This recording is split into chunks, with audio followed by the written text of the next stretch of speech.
हमारे व्यस्त जीवन में ईश्वर की आवाज़। बच्चे चाहे किसी भी देश के क्यों ना हों, चाहे वे अफ्रीकन हों, जापानीज़ हों, अमेरिकन हों, यूरोपियन हों, पाकिस्तानी हों या इंडियन हों, बच्चे सारे बड़े अच्छे और सुंदर लगते हैं क्योंकि वे भगवान के ब्यूटी पार्लर से आते हैं। उनमें सरलता होती है, सहजता होती है, तरलता होती है। बच्चों में लचीलापन होता है, विनम्रता उनके स्वभाव में जुड़ा हुआ है। वे अहंकार रहित होते हैं और वास्तव में यही हमारे असली स्वभाव हैं, हमारे बचपन की सुंदरता है। धीरे धीरे हम इससे खो देते हैं और असली से नकली हो जाते हैं और बहुत समय लगता है फिर हम अपने असलियत को पा सकते हैं। इसलिए हम ईश्वर से जुड़ें। ध्यान में, भक्ति में और प्रार्थना के द्वारा हम अपने असली स्वभाव, अहंकार रहित विनम्रता को धारण करें और वही आध्यात्मिकता है। 15वां सामान्य सप्ताह 19 जुलाई 2023 बुधवार। पहला पाठ निर्गमन ग्रंथ अध्याय 3 पद संख्याएं 1 से 6 तथा 9 से 12 तक। संत मत्ती का सुसमाचार अध्याय 11 पद संख्याएं 25 से 27 तक। इस संसार में कोई भी जीव जंतु या पशु पक्षी, यहाँ तक कि पालतू जानवर भी अपनी स्वेच्छा से बंधन में या पिंजरे में कैद होना नहीं चाहते। या तो वे धोखे से, छल से, दबाव से या अज्ञानता से हमारे गुलाम बनते हैं। उससे कहीं ज़्यादा मनुष्य स्वभाव से आज़ादी का जीवन जीने वाला प्राणी है।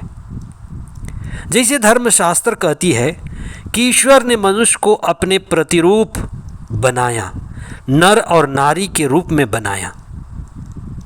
मनुष्य ईश्वर के प्रतिरूप आज़ाद, मुक्त प्राणी है। आज़ादी मनुष्य का सबसे कीमती चीज़ है। आज़ादी मनुष्य को सबसे प्रिय है और आज़ादी ही मनुष्य के पूर्णता के जीवन का एक लक्षण है। आज के पहले पाठ में मूसा नबी के बुलाहट का वृतांत है।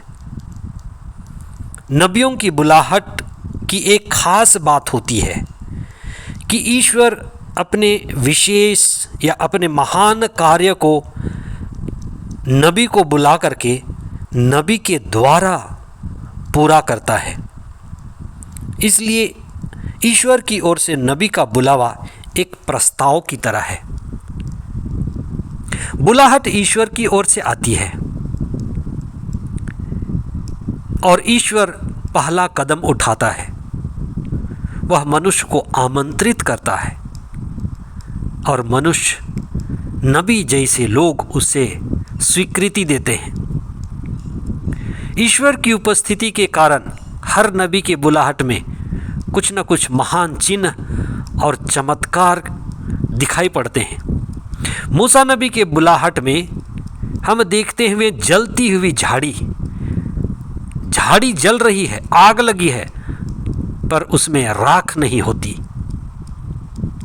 ये चिन्ह है, चमत्कार है, ईश्वर के उपस्थिति का प्रमाण है।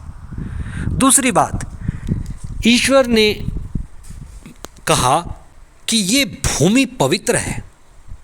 ईश्वर मूसा से कहता है कि मूसा, तुम अपना जूता निकालो, ये पवित्र भूमि है।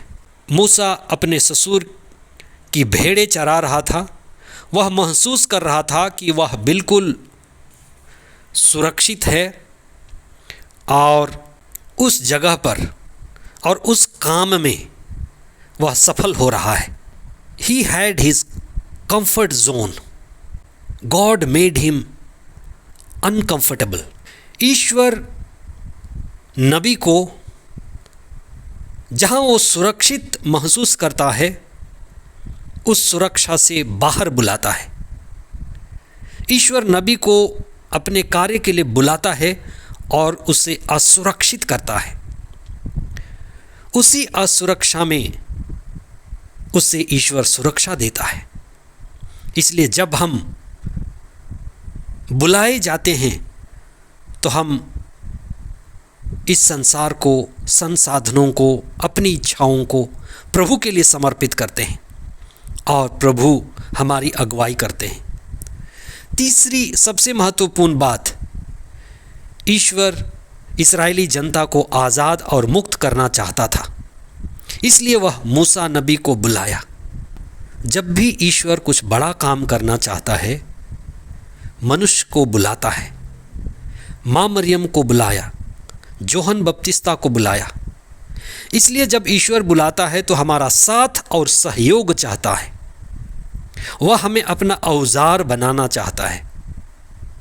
इसलिए वह आपको बुलाता है, बुला सकता है, मुझे बुलाता है अपने विशेष कार्य के लिए। हम तैयार रहें और उसके शरण में जाएं। आज के सुसमाचार में ईसा ने विनम्र और अहंकार रहित लोगों की प्रशंसा की है।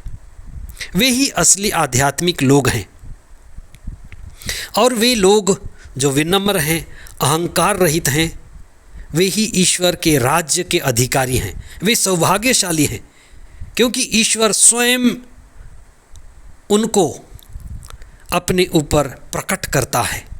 विनम्र लोग, अहंकार रहित लोग अक्सर ईश्वर के नज़दीक होते हैं और ईश्वर का अनुभव करते हैं। कई बार लोग आपसे पूछेंगे कि ईश्वर हैं तो क्यों नहीं दिखाई देते। वास्तव में वे विनम्र लोगों को दिखाई देते हैं, अहंकार रहित लोगों को दिखाई देते हैं। संत कबीर के बड़े मीठे वाक्य हैं, तू करता तू भया मुझ में रही ना हूँ, बारी फेरी बली गई जित देखी तित तू। हे प्रभु, मैं आपको ढूंढ रहा था, आप ही को ढूंढ रहा था, लेकिन आप कहीं नहीं मिले। जब मैंने अपने अंदर देखा और अपने अहंकार को तोड़ा, यानी जब मैं विनम्र हो गया, तो मैं जिधर भी देखता हूँ आप ही आप दिखाई देते हैं, आप ही आप दिखाई देते हैं। ईश्वर उन विनम्र और शुद्ध हृदय वाले लोगों में दिखाई देते हैं। इसलिए बच्चों में भी, उनके चेहरे में, उनके जीवन में हम ईश्वर की उपस्थिति का झलक देख सकते हैं। ईसा के आसपास रहने वाले काफ़ी लोग विनम्र थे। ईसा के समय अहंकार, घमंडी लोग में एक व्यक्ति था, हेरोद, जो ईसा को देखना चाहता था पर वह देख नहीं पा रहा था, क्योंकि जब हमारे अंदर अहंकार है, घमंड है, हिंसा है, तो ईश्वर हमें नहीं दिखाई देंगे। इसलिए हम कोशिश करें कि हम स्वभाव से नम्र और विनीत बने। सारा ज्ञान, सारी प्रज्ञा हमें विनम्र बनाती है और हम यही प्रार्थना करें, पवित्र आत्मा के सानिध्य में बढ़ें कि हमारे अंदर जितनी भी बेईमानी है, ईश्वर विरोधी ताकतें और स्वभाव हैं, वो सब मिट जाएं। हम पवित्र आत्मा के द्वारा संचालित हों, ईश्वर हमारी अगुवाई करे और हम स्वभाव से नम्र और विनीत बने, सत्य के साथ जुड़े, सत्य के पास झुकें और किसी के पास नहीं। आमीन।